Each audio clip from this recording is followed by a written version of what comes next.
यही कहना चाहता हूँ कि आजकल के टाइम में, मॉडर्न टाइम में, वी आर ऑल अवेयर, थोड़ा दुनिया कुछ अलग तरह की है, थोड़ा स्ट्रेस भी ज़्यादा है, थोड़ा भाग दौड़ की दुनिया है।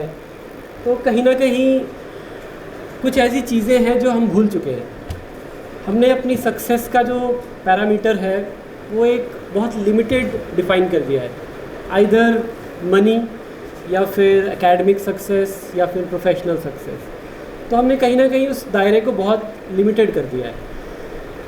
इसके अलावा भी बहुत कुछ है which should define our success, which should define our life. हमारा इमोशनल क्वेश्चन कितना है, हमारा लोगों से कनेक्शन कितना है, हम दुनिया को कैसे देखते हैं, हम खुद को कैसे देखते हैं। तो आज इसी बातों पे, इन्हीं बातों पे, कंपैशन पे डिस्कशन करने के लिए हमारे साथ कुछ एस्टीम्ड गेस्ट्स मौजूद हैं। सबसे पहले तो हमारे कैलाश चंद्र जी हैं। ही holds a very interesting designation. I don't know आप लोगों ने शायद नोटिस में पढ़ा हो या नहीं, but he is the Hindi translator of Dalai Lama ji.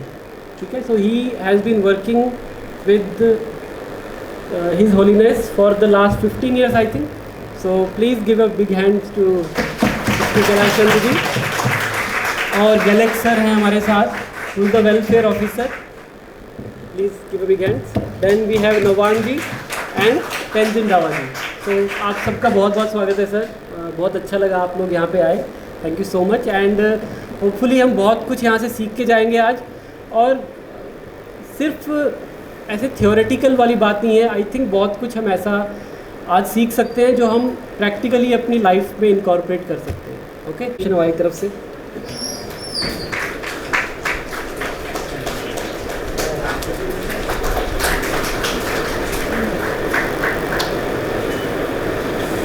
Galaxy sir.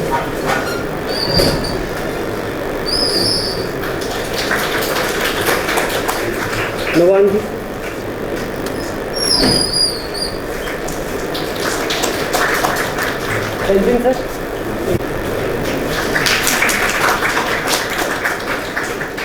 Respected Dr. Sumit Badji and dear students, on behalf of the Ponta Chusum Welfare Settlement Office, I extend a warm welcome to all of you gathered here for today's special talk session. Before I proceed, allow me to share a brief note about today's event.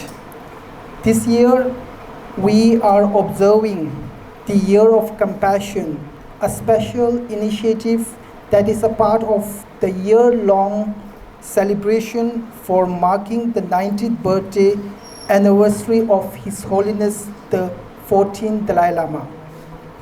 Through this program, we aim to convey and embody His Holiness the Dalai Lama core message of love, compassion, and warm-heartedness, universal values that transcends boundaries of caste, religion, and nationality.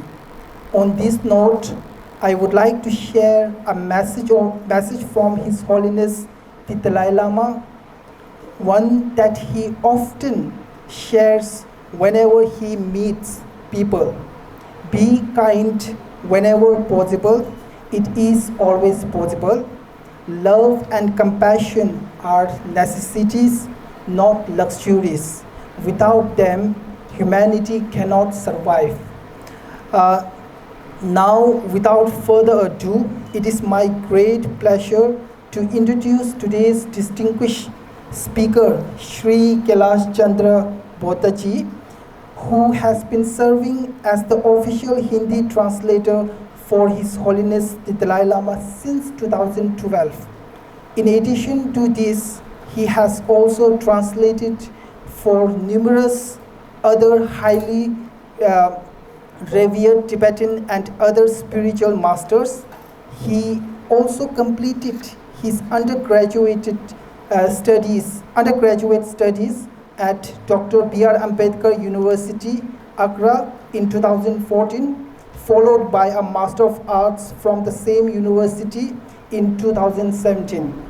In addition, he holds several academic degrees, including MA in Madhyamika Buddhist Philosophy, Umar Ramjamba in 2019, Master of Arts in Buddhist Studies from the University of Delhi in 2021, Rime Lope, which means Great Master of Buddhist Philosophy in 2022.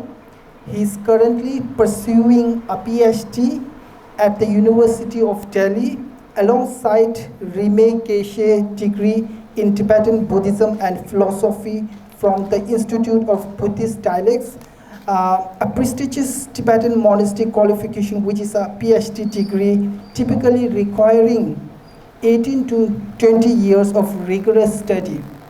He has published several books, including Dhyan Sadhan Ki Saat Bindu, Vishwas Se Ek Avan, and many others. He actively participates in international academic and spiritual forums such as the International Conference on World Peace in Seoul, South Korea, and Future Buddhism in India in Bangkok, Thailand.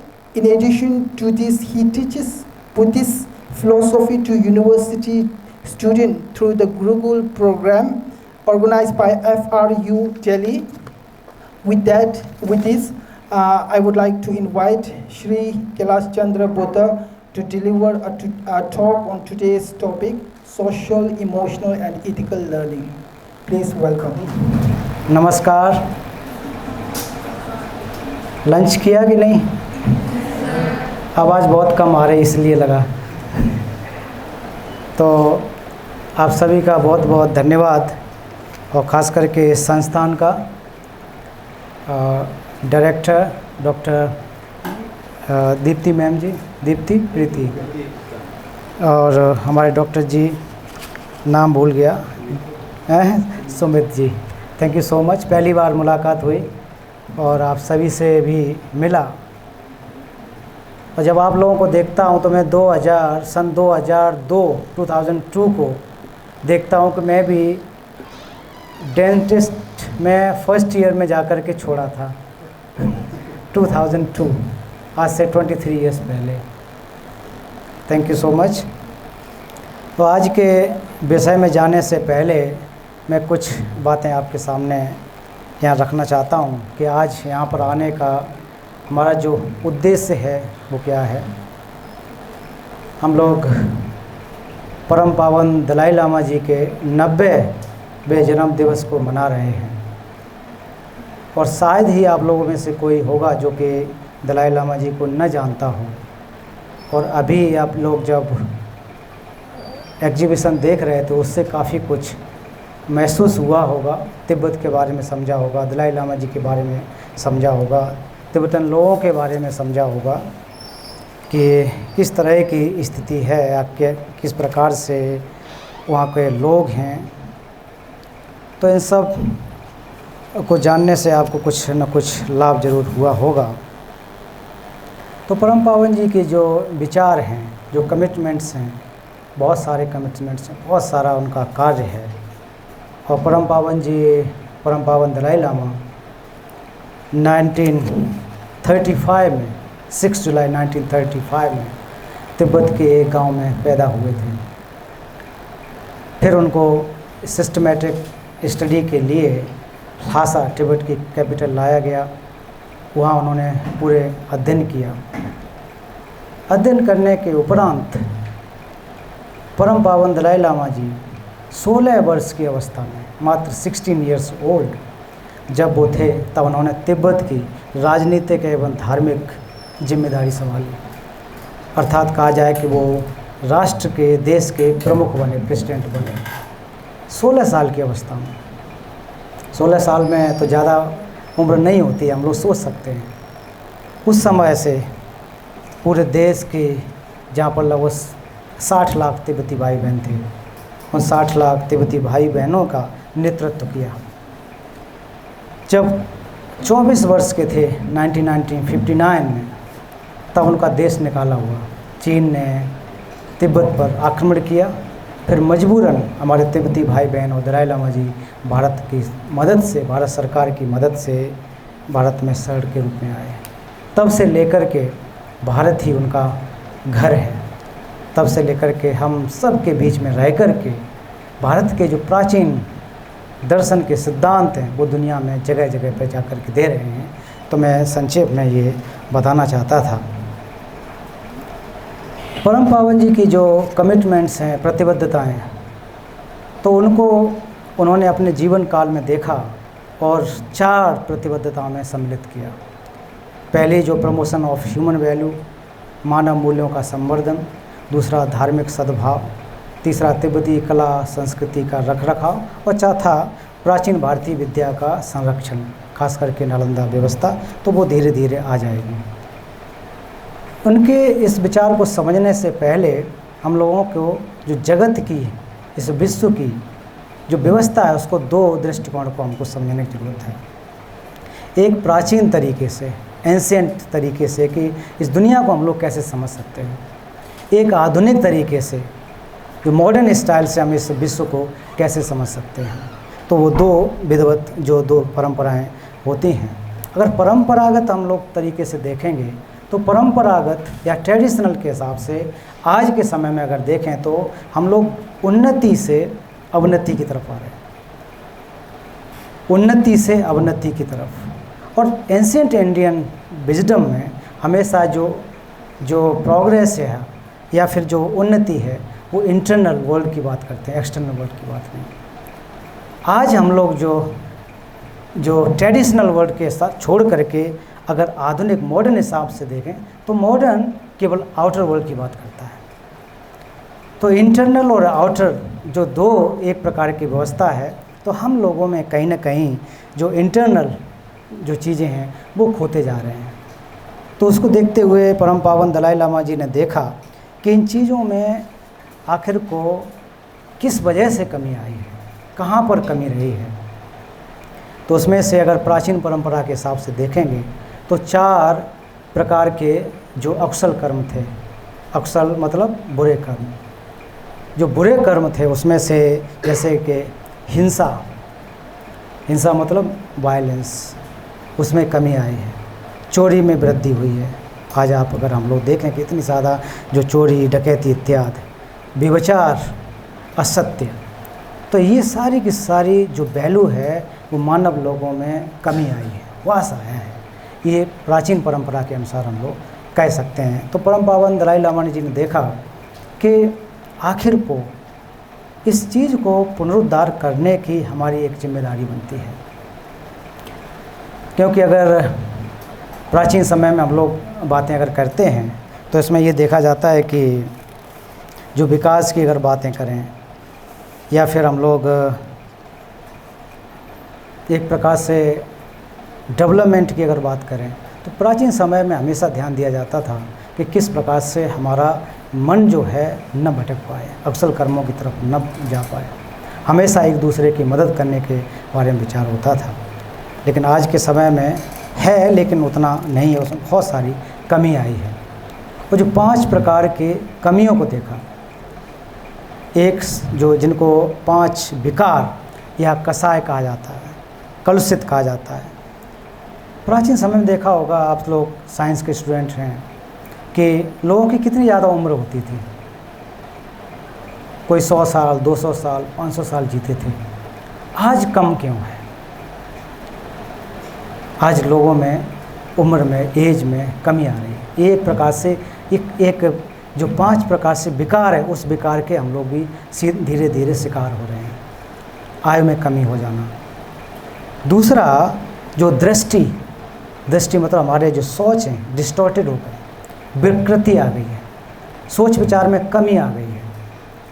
पहले अगर कोई गलती हो जाती थी तो उसको संभालने के लिए समय समय पर जो गुरु लोग होते थे, लोग सत्संग में जाकर के व्यवस्था देखते थे, ठीक हो जाता था समाज की व्यवस्था।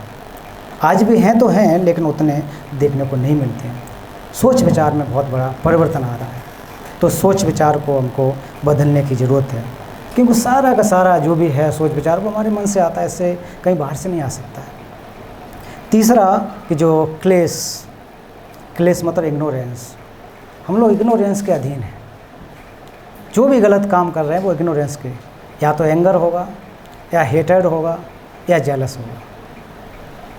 ये 3 प्रकार के जहर हमारे अंदर हैं, 3 प्रकार के। इसकी वजह से इस विश्व में अशांति फैली हुई है, मुश्किल हालात हैं।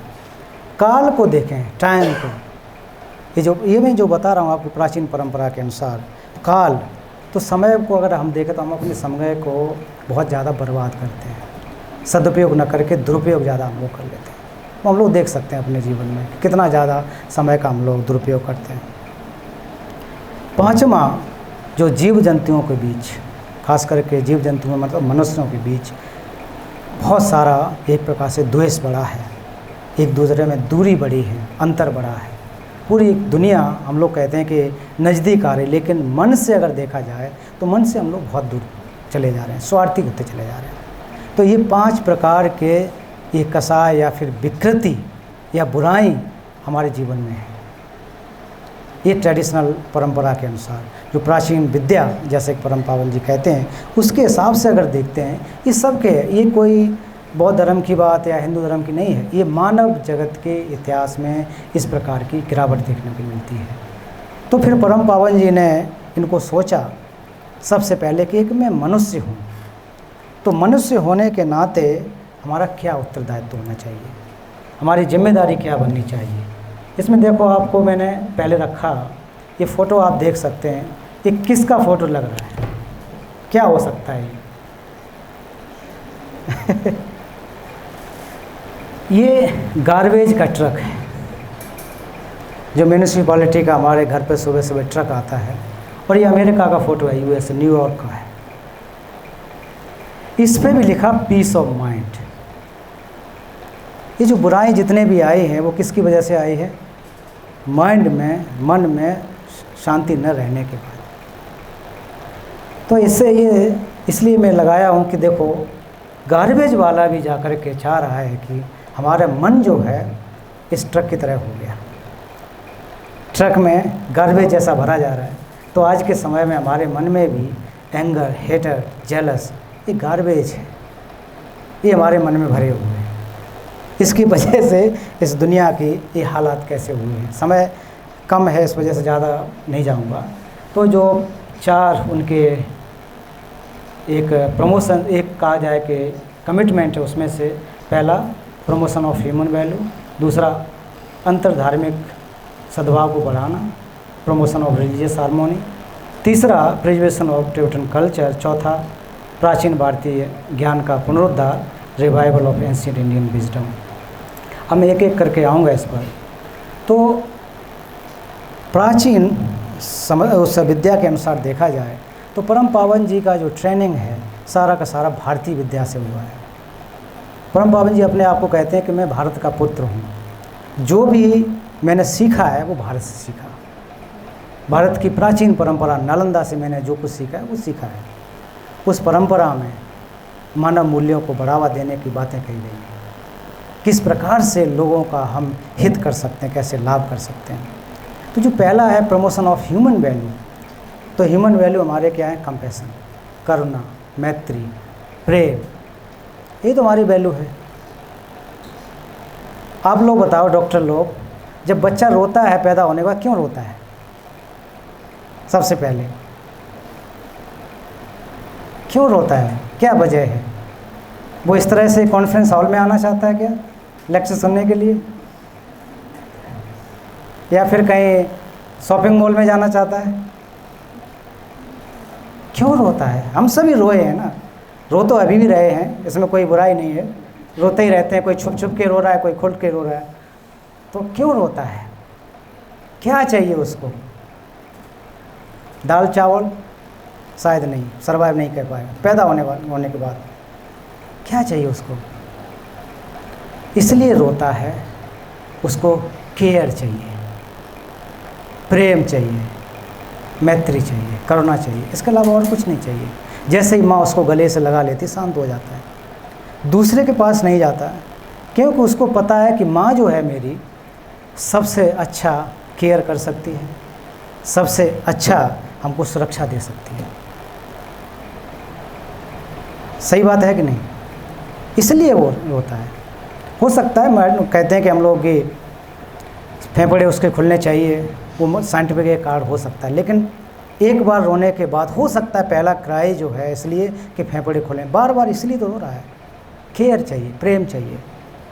तो परम पावन दलाई लामा कहते हैं कि हम सबका जो जीवन है एक तरह से है, हम सभी माँ बाप से पैदा हुए हैं, हम सभी लोग बायोलॉजिकल हैं, माँ से पैदा हुए हैं, एक ही तरीके से हुए हैं, जगह अलग हो सकता है लेकिन तरीका एक ही है। हम लोग भी माँ के गर्भ में 9 महीने रहे हैं, 2 दूसरे बच्चे रहते हैं, सब हम लोग उसी तरह से रह रहे हैं। तो एक मनुष्य होने के नाते हमारे अंदर के जो मूल्य हैं, करुणा मैत्री, वो कम होते चले जा रहे हैं, लविंग काइंडनेस कम होते चले जा रहे हैं, उसको हमको बढ़ाने की आवश्यकता है। ये हमारे मानव मूल्य हैं। क्योंकि आज जो भी अगर आप देखेंगे झगड़े इत्यादि, वो किस वजह से होते हैं कि इन चीज़ों को हम भूल रहे हैं। जब हम छोटे होते हैं बच्चे तो स्कूल में साथ साथ जा कर के खेलते हैं, पढ़ते हैं, फिर धीरे धीरे जब बड़े होते हैं तब ये बताते जा कर के अरे इसके साथ मत जाना, ये फलानी जाति का है, इसके साथ मत जाना, ये अमीर है, इसके साथ मत जाना, ये गरीब है। ये अंतर किसने किया? बच्चे तो नहीं किए, हमने किया ना। मानव मूल्य तो ये नहीं सिखाया इसके साथ प्रेम से रहो, इसके साथ रोटी बांट के खाओ। तो ये अंतर कहाँ से शुरू हुआ? इस समाज से। फिर स्कूल में हम जो जाते हैं कि वो उसके साथ मत जाना, वो अमीर क्या कहते हैं, उसके कपड़े अच्छे हैं, उसके अच्छे नहीं हैं। हम लोग हीन कमज़ोर अपने आप को महसूस करते हैं, या उसको लेके मत आना, ये वैसा है, या फिर लड़के के साथ मत जाना, लड़के के साथ मत जाना, इस तरह के विचार ये हम लोग समाज में देख सकते हैं। कहीं भगवान ने बनाए हुए नहीं हैं। ये भगवान ने कुछ नहीं बनाया, हम सब ने इस चीज़ को डिस्टॉर्टेड कर दिया है, गलत नहीं किया। तो ये जो मूल्य हैं हम लोग निरंतर भूलते चले जा रहे हैं, उनमें कमी आ रही है। क्योंकि हम सब का अगर इस हॉल में पूछा जाए कि हम लोग क्या चाहते हैं, पूछता हूँ आपसे प्रश्न, हम लोग क्या चाहते हैं? कोई बताए हम लोग की चाहत क्या है? बताइए। कोई नहीं, मैं यहाँ कोई आप फॉर्मल तरीके से नहीं, ये हम लोग एक डायलॉग करें, मोनोलॉग नहीं कि मैं बोलता जाऊँ आप सुनते जाएं, यस सर, नो सर, बाद में चल जाएंगे, ऐसा नहीं है। क्या चाहते हैं हम लोग? कोई बताएगा? कोई बताना चाहेगा? जानते हैं, हिचकिचा रहे हैं बताने में, क्या चाह रहे हैं? क्या चाहते हैं हम लोग हैं? किसी ने कुछ बोला? हैप्पीनेस। हम लोग क्या चाह रहे हैं? सहमत है कि नहीं? ये पहली बात बताओ, हम लोग खुशी चाहते हैं, सहमत है कि नहीं? कितने लोग सहमत हैं? हाथ उठाएं। लगभग सहमत हैं कि हम लोग खुशी चाहते हैं। अब दूसरा मैं पूछता हूँ, कितने दिन के लिए खुशी चाहते हैं? कितने दिन के लिए हैं? कितने ग्रीडी हैं? देखो खुशी चाह रहे हैं हमेशा के लिए, लालच। यहाँ भी ये ट्रुथ है। हम सब लोग, ये तो उत्तर भी हमको पता है, क्वेश्चन भी पता है। हैप्पीनेस चाहिए, लॉन्ग लास्टिंग चाहिए। और लॉन्ग लास्टिंग हैप्पीनेस कैसे आ सकती है?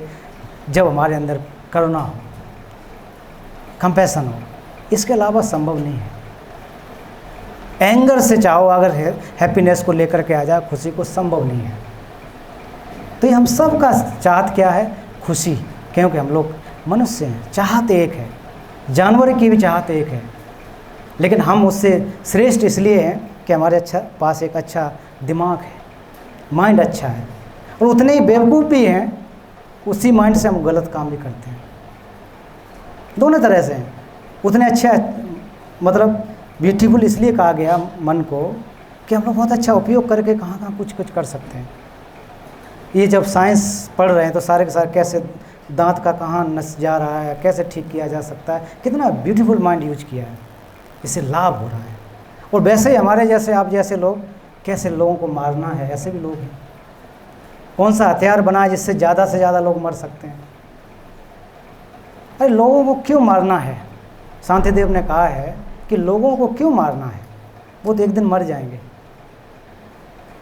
मैं गारंटी दे सकता हूँ कि इस दुनिया के लोग आज से जो आज हम लोगों की उम्र के 30 साल के 50 साल के जो लोग हैं, आफ्टर 100 ईयर सब कोई मर जाएगा,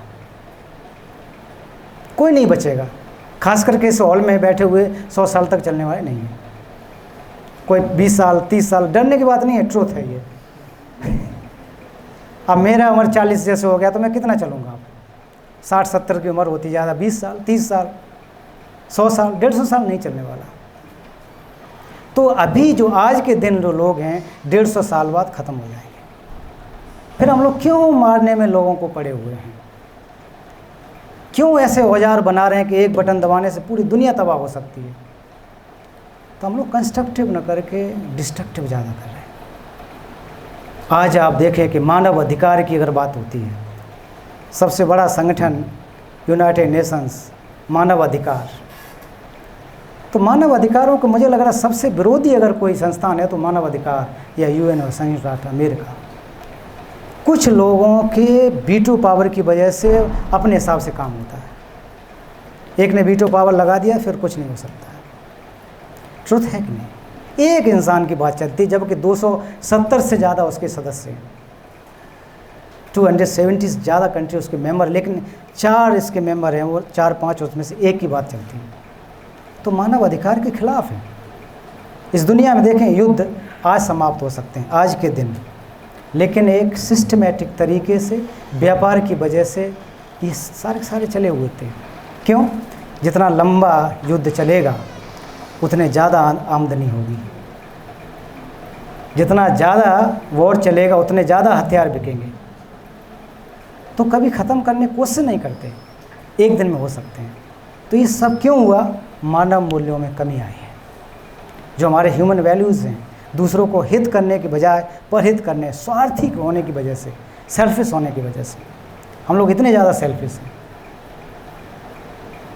तो और दूसरा, अगर मैं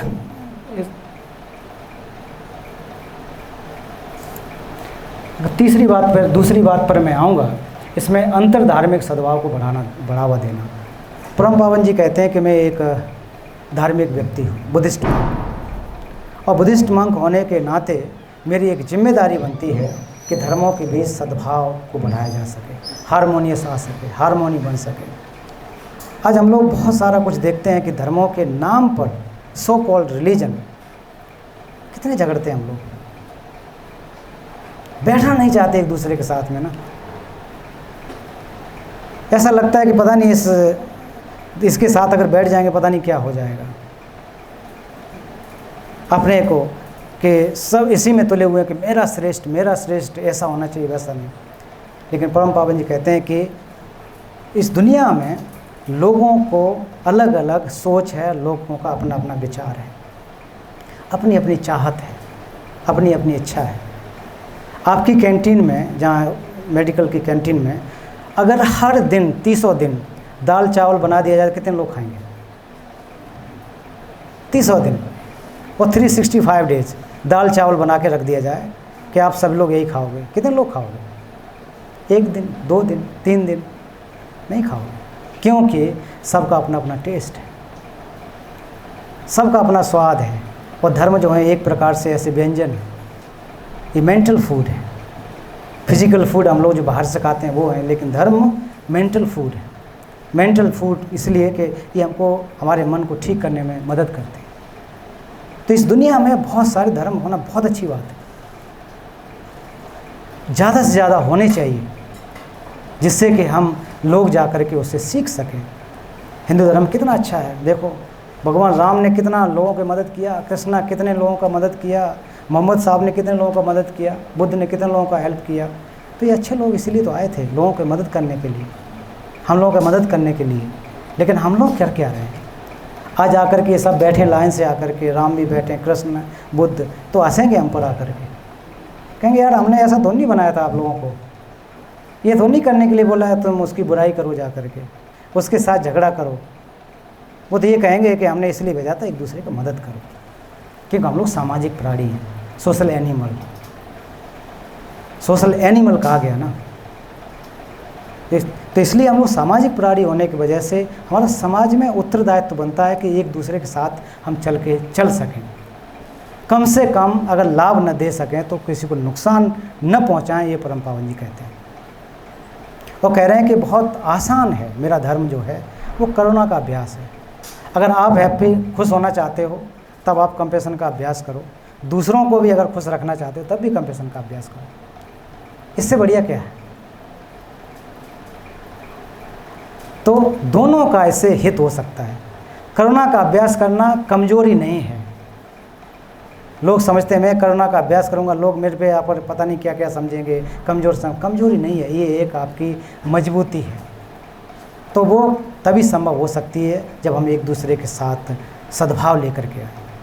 और धर्मों में एक शब्द चला हुआ है धार्मिक सहिष्णुता, असहिष्णुता, पढ़ा है ना, टॉलरेंस, इंटॉलरेंस। कोई व्यक्ति धार्मिक होगा तो वो इंटॉलरेंस हो ही नहीं सकता, हो ही नहीं सकता है, क्योंकि धर्म हमको टॉलरेंस सिखाता है। धर्म असहिष्णुता नहीं सिखाता, सहिष्णु सिखाना सिखाता है। सहिष्णु मतलब दोस्ती। तो ये शब्द भी अजीब से बना दिएगा ना कि धार्मिक असहिष्णुता, धार्मिक जो है सहिष्णुता। धर्म जो है सहन करने की चीज़ नहीं है। सहिष्णु मतलब टॉलरेंस मतलब सहन करना, सहन करने की चीज़ थोड़ी नहीं है। ये पूजने का है, अभ्यास करने का है, अपने हित करने के लिए है, सहन करने के लिए नहीं है। आप मुझसे कहो कि इसको सहन करो और मैं धार्मिक व्यक्ति हूँ तो ये सहन करने के लिए थोड़ी नहीं होता है। अच्छाई कितनी इसमें है, उसको ग्रहण करने की ज़रूरत है, इसको हमको लाभ लेने की आवश्यकता है। तो इस दुनिया में बहुत सारे धर्म हैं, उसमें अलग अलग दर्शन हैं, लेकिन जो उनका संदेश है वो एक जैसा होता है, लविंग काइंडनेस।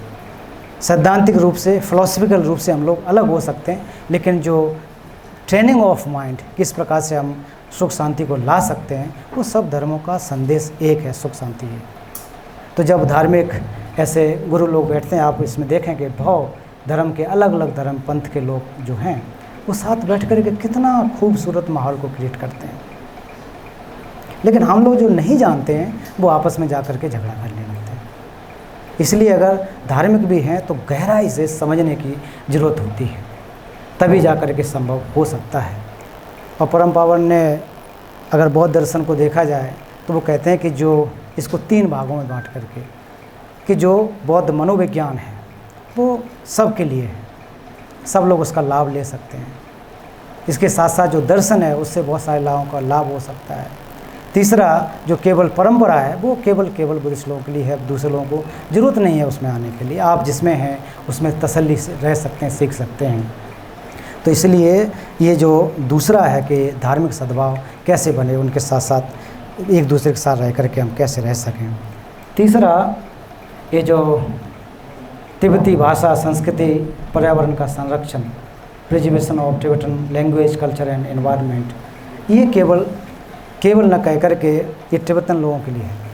परंपरा मैं वहाँ के लोगों के हित कर सकूँ, उनके लिए कार्य कर सकूँ। लेकिन इसमें और गहराई से देखेंगे तो भारत में जैसे कि ब्रह्मपुत्र नदी जिस पर करोड़ों लोगों का जीवन टिका हुआ है, वो तिब्बत से बह कर के आती है। आज भले ही वो चाइना का अधीन है, लेकिन वो तिब्बत से जो बह के आती है, असम, अरुणाचल, इस एरिया में लाखों करोड़ों लोग उस पर जीवन जी रहे हैं। लेकिन आज के समय में देखें, समय समय पर उस पर डैम बनाए जा रहे हैं, चीन के द्वारा डैम। कभी पानी रोक देते हैं, कभी पानी एक प्रकार से छोड़ देते हैं तो बाढ़ आने की स्थिति है। और नेचुरल रिसोर्सेज तिब्बत जो है भरा पड़ा है, इतने ज़्यादा नेचुरल रिसोर्सेज हैं। तो एक प्रकार से चीन ने तिब्बत पर आक्रमण करने का उसका वजह भी यही रहा है कि जो नेचुरल रिसोर्सेज हैं उसको हड़प लिया जाए। दुनिया का सबसे ऊंचा पठार के रूप में जाना जाता है। तो इसलिए परम पावन जी कहते हैं कि पर्यावरण का जो संरक्षण है उसका अगर हम लोग रख रखाव करेंगे तो ये पूरी मानव जगत के लिए लाभदायक है। क्योंकि ग्लोबल वार्मिंग जो हो रही है वो ऐसा नहीं है कि केवल भारत में हो, वो दुनिया के हर जगह पर प्रभाव डालती है। पिछले कुछ वर्ष पहले धर्मशाला में साइंटिस्ट लोगों की एक वार्ता हुई थी। उसमें ताइवान के नोबेल लॉरेट्स आए थे, तो अपना प्रेजेंटेशन दे रहे थे, जिसका क्या कहते हैं, अफ़गानिस्तान का, अन्य जगह का। तो वो कह रहे थे ये जो फ़ोटोग्राफ्स हैं 50 साल या 100 साल पहले यहाँ पर झील होती थी, पानी होता था, आज पूरे सूख करके एक सूखे गड्ढे की तरह बन गए। आने वाले 80 से 100 वर्षों में ये हालत होंगे कि ग्लेशियर से पिघलेंगे ग्लोबल वार्मिंग की वजह से, जो देश हैं ज़्यादातर पानी में डूब जाएंगे, या फिर सूखा इतनी पड़ेगी जो अभी हम लोग तालाब देखते हैं वो सारे के सारे सूख जाएंगे।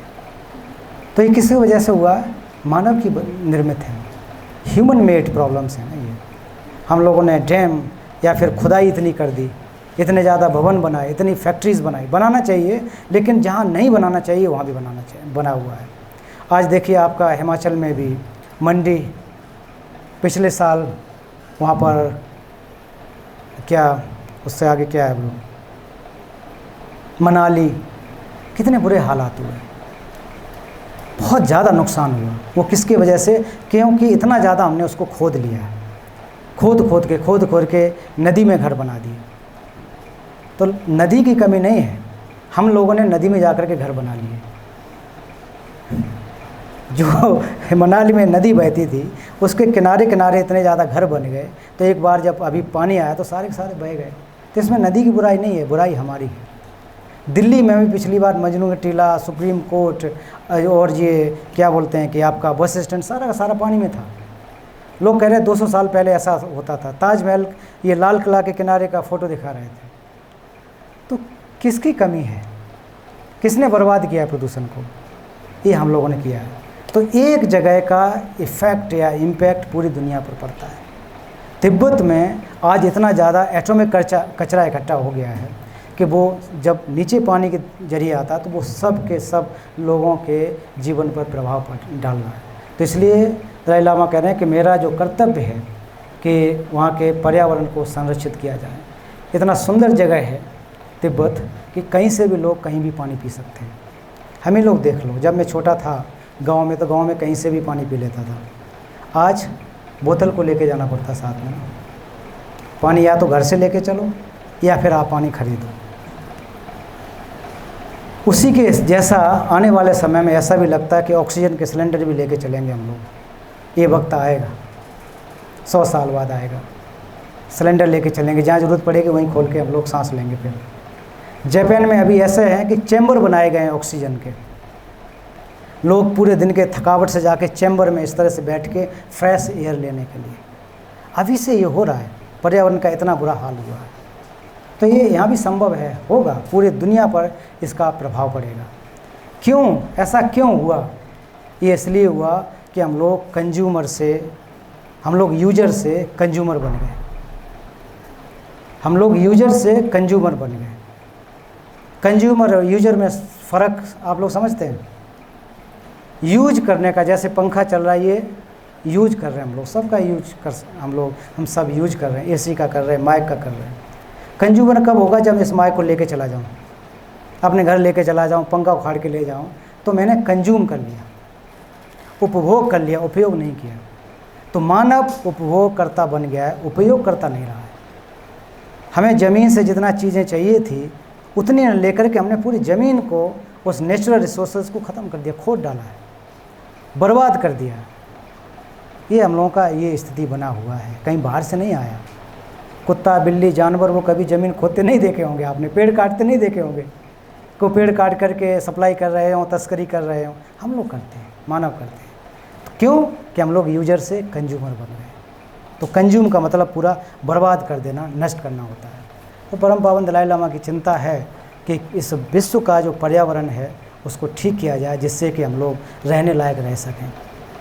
हाल ही में परम पावन दलाई लामा जी की किताब निकली है, द ओनली होम, उसको आप लोग कभी पढ़िएगा। ये पृथ्वी जो है हमारा रहने लायक एकमात्र घर है, लेकिन आज लोग पता नहीं कहाँ का कह रहे हैं कि मंगल पे रहेंगे, चांद पे रहेंगे। अरे इसको तो हमने कचरा बना दिया, वहाँ जाके और कचरा क्यों करना है?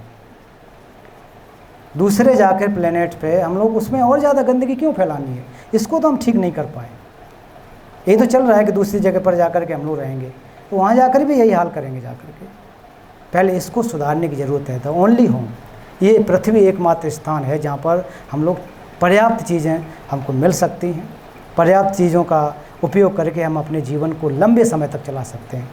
अगर अभी सावधान नहीं हुए तो आने वाले पीढ़ी हम सबको गाली देगी, क्योंकि हमारे पूर्वज करके क्या गए, हम लोग करके क्या गए।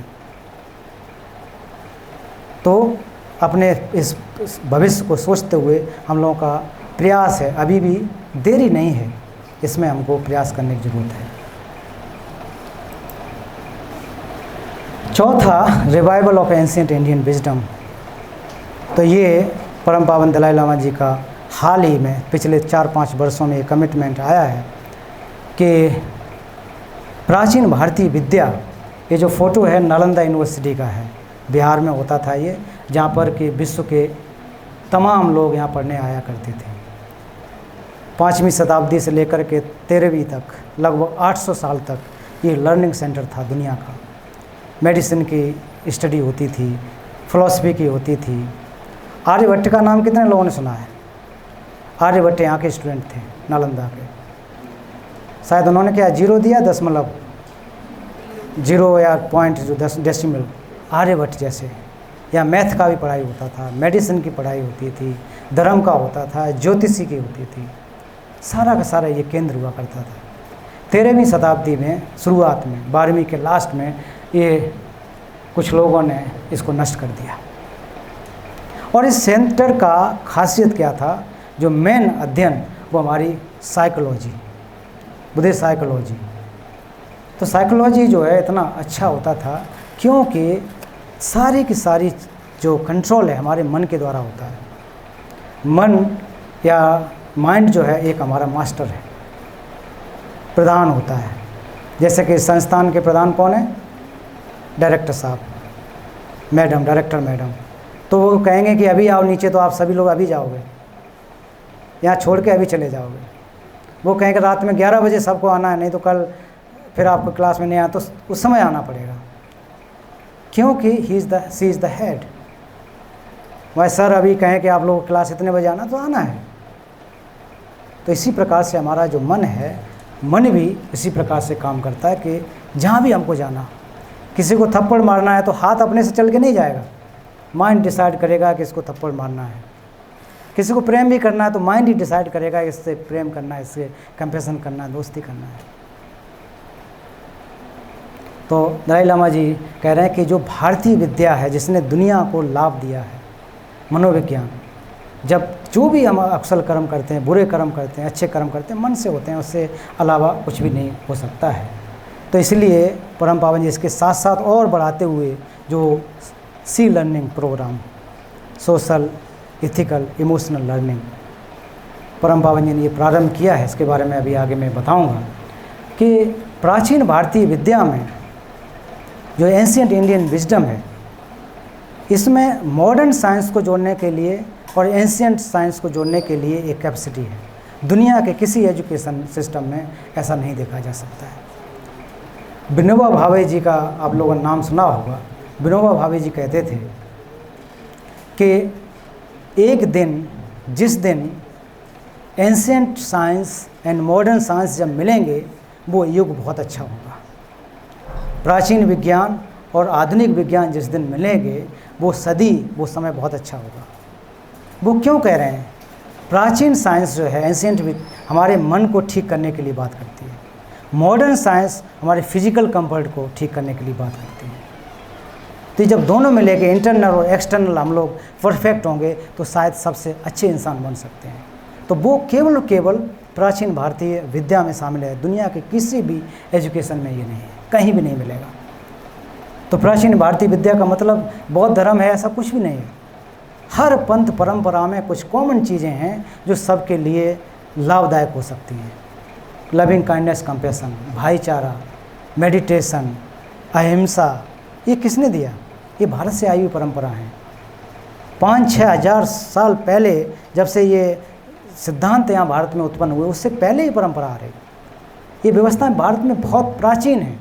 तो उन प्राचीन भारतीय विद्या को, खास करके जो नालंदा में जो व्यवस्था प्रारंभ हुई है, उसको हम लोगों को पुनरुद्धार करना है। तो इसको रख रखाव करने के लिए परम पावन दलाई लामा जी ने बोधगया में पिछले 2 साल पहले बहुत बड़े सेंटर, भारत सरकार और राज्य सरकार, बिहार सरकार के सहयोग से एक बहुत बड़ा सेंटर बना रहे हैं।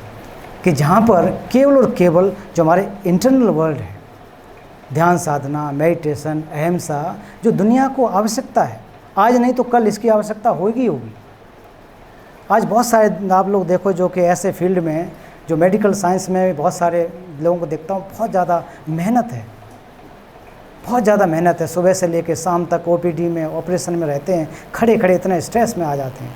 तब लोग पूछते हैं कि सर हम आप धर्मशाला में आकर के मेडिटेशन करना चाहते हैं। तो आपके पास तो साइंस है, दवाएं हैं, लेकिन एक भी दवा ऐसा नहीं बना पाए कि एंजाइटी को ख़त्म कर दे। एंगर आ रहा है कि लो भाई ये दवा खा लो, तुम्हारा एंगर गायब। हेट कर रहे किसी से, ये आप टैबलेट खा लो, हेट गायब। ऐसा नहीं बना पाया हमने, और बना भी नहीं पाएंगे। तो इसके लिए क्या होना चाहिए, जो एंशिएंट विजडम है, मनोविज्ञान, साइकोलॉजी, उसको हमको समझने की ज़रूरत है। ये परम पावन दलाई लामा जी कह रहे हैं। और इसके लिए कोई धार्मिक होना ज़रूरी नहीं है। एक सेकुलर वे में रह करके, सेकुलर तरीके से, धर्मनिरपेक्ष, इस प्रकार की बात करने वाला भारत एकमात्र देश है। दूसरे लोग कहते होंगे धर्मनिरपेक्ष, सेकुलर, लेकिन भारत जैसा सेकुलरिज्म कहीं भी नहीं है। भारत का संविधान ही इस आधार पर बना हुआ है कि जिसको जो अभ्यास करना हो, जो प्रैक्टिस करना है, वो अपना करे। लेकिन जहाँ तक सम्मिलित सामूहिक रूप होने की अगर बात आए, तो हम भारत के सभी लोग एक जैसे हैं। और भारत में एक क्षमता है कि दुनिया को ये संदेश दे सकते हैं और कोई देश नहीं दे सकता है। भारत में कितने समय समय पर युग पुरुष हुए, तो युग पुरुषों ने दुनिया के लोगों को हित करने के लिए इस प्रकार के कार्य किए हैं। तो आज के समय में परम पावन दलाई लामा जी 20वीं और 21वीं शताब्दी के एक युग पुरुष के रूप में हैं।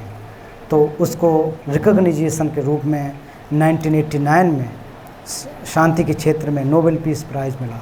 उसके अलावा अगर आप उनको देखोगे तो कम से कम 2000 से अधिक नेशनल इंटरनेशनल अवार्ड्स उनको प्राप्त हैं। 60-65 से देश से ज़्यादा देशों ने उनको एक प्रकार से नागरिकता जैसी दी है, कभी भी जा सकते हैं। उसके अलावा अनगिनत उनके पास जो कि कहा जाए कि पहचान सारा कुछ है। वो क्यों हो पाया? इसलिए नहीं कि वो तिब्बत के व्यक्ति हैं, दलाई लामा हैं, इस वजह से नहीं, इसलिए कि उन्होंने मानव मूल्यों को ध्यान में रखते हुए लोगों का हित किया है, कार्य किए हैं। तो इसलिए परम पावन दलाई लामा जी की पहचान है। अब इसमें से कुछ जो मैं किताबें हैं, जो परम पावन जी की जो बहुत फेमस किताबें हैं, उन्होंने जो है लगभग 142 से ज़्यादा खुद या को ऑथर्ड के रूप में किताबें लिखी हैं। उसमें से जो इस विषय को लेकर के पुस्तकें हैं, जो आर्ट ऑफ हैप्पीनेस, कि किस प्रकार से हम लोग खुश रह सकते हैं, जीवन को खुशहाल कैसे बना सकें, बियॉन्ड रिलीजन, कि जो कोई धर्म से भी कोई परे चीज़ें होती हैं, केवल धर्म करने से काम नहीं होगा, उससे भी ऊपर चीज़ें होती हैं जो कि पूरी दुनिया के लिए एक एथिक्स है, ethics for the world.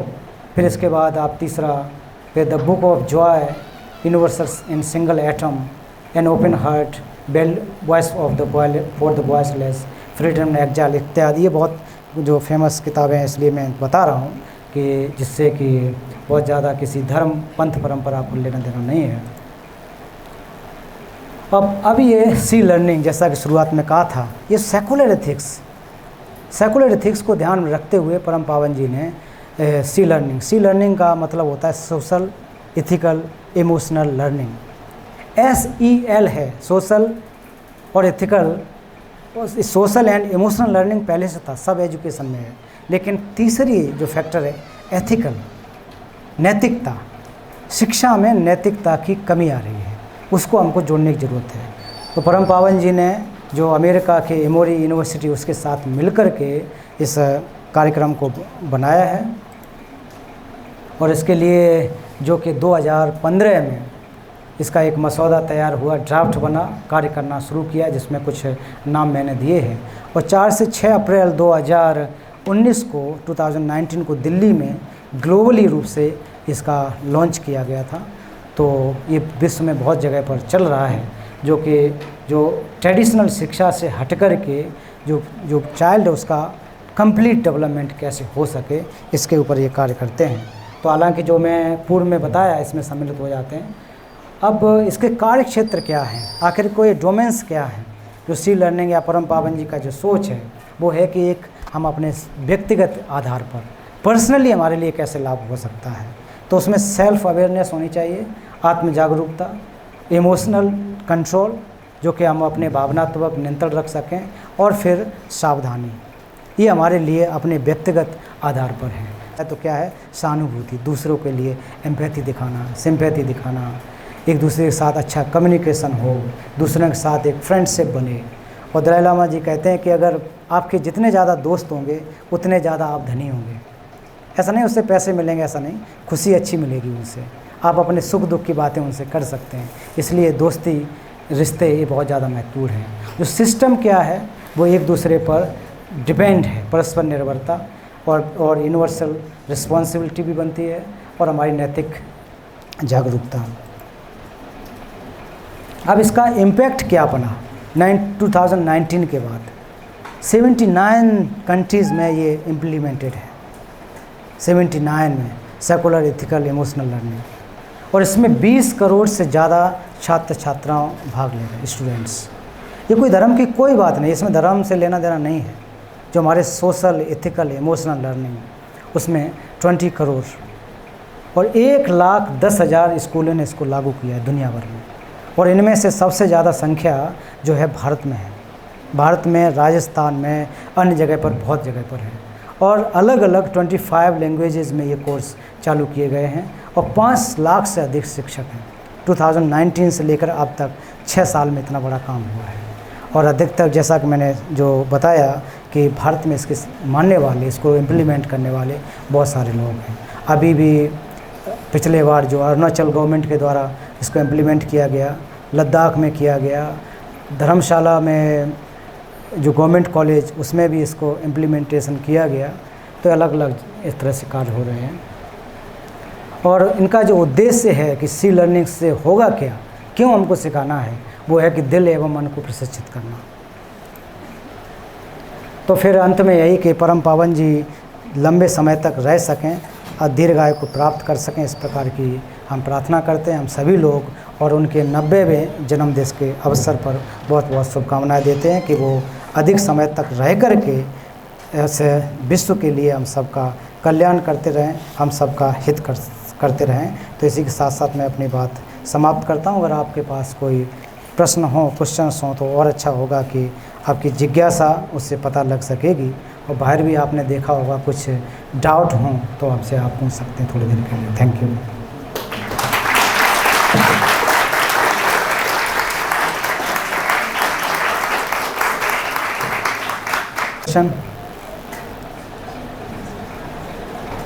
Dalai Lama से, तिब्बत से, कुछ भी हो।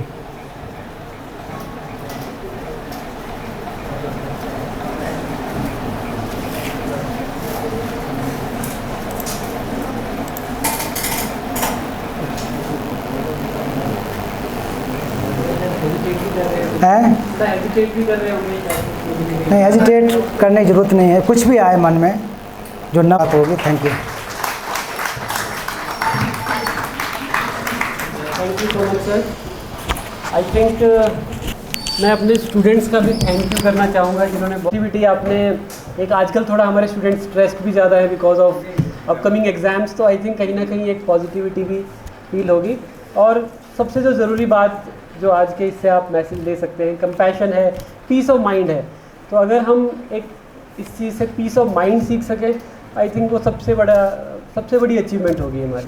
ठीक है, thank you so much. Thank you Bhuttaji for shedding light on today's topic. I hope everyone has gained valuable insight from today's talk. Before we conclude, I, on behalf of Ponta Chesum Settlement Welfare Office, would like to take this opportunity to sincerely thank Director Dr. Preeti Gupta ji for graciously accepting our request and generously allowing us to organize this special talk session along with the exhibition here on your esteemed college premises. I also would like to thank Dr. Sumit Bhatt ji for your kind assistance in arranging all the mics and all for the programs. And I also thank all the students for your presence and for listening with such attention and patience throughout the sessions. Now I would like to request our settlement officer, Mr. Kele Jayala, to kindly present mementos as a token of appreciation. Please, I request Dr. Sumitji, please receive the memento. Please.